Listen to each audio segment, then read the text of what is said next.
September the 11th was a dreadful event. 8,000 deaths in Afghanistan brought back none of those who died in the World Trade Center. Thousands more deaths in Iraq will not make things right. It will set off a spiral of conflict, of hate, of misery, of desperation that will fuel the wars, the conflict, the terrorism, the depression and the misery of future generations. I mean, the one thing I find odd are people who can find the notion of regime change in Iraq somehow distasteful. Regime change in Iraq would be a wonderful thing. Right. That is not the purpose of our action. The purpose is to disarm Iraq of weapons of mass destruction. Now there is upon us a heavy responsibility to make the peace worth the war. We shall do so.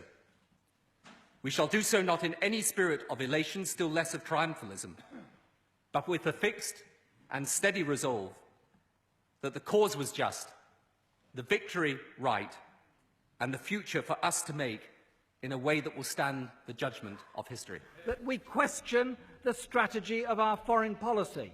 Why are we, a British Labour government with a very large parliamentary majority, a marvellous tradition of internationalism, so signed up to the ultra-right-wing George Bush project for a new American century agenda?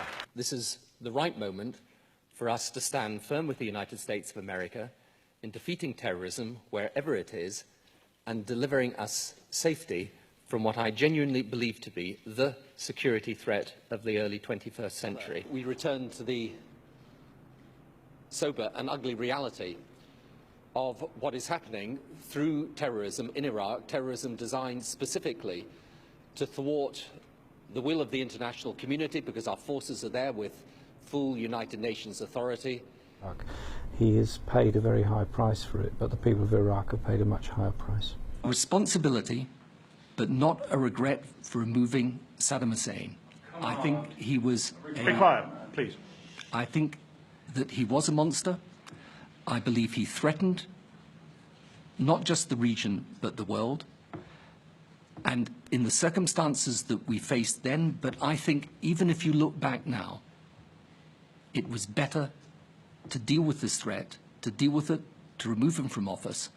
And I do genuinely believe that the world is safer as a result. 500,000 people have died, billions of pounds have been spent.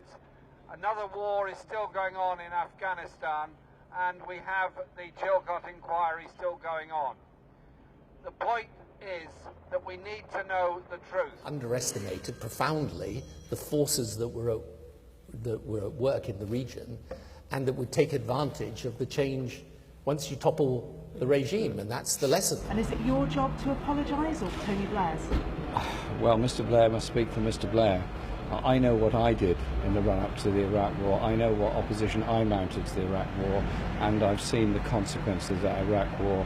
What Mr. Blair does and what Chilcot says, we have to wait and see.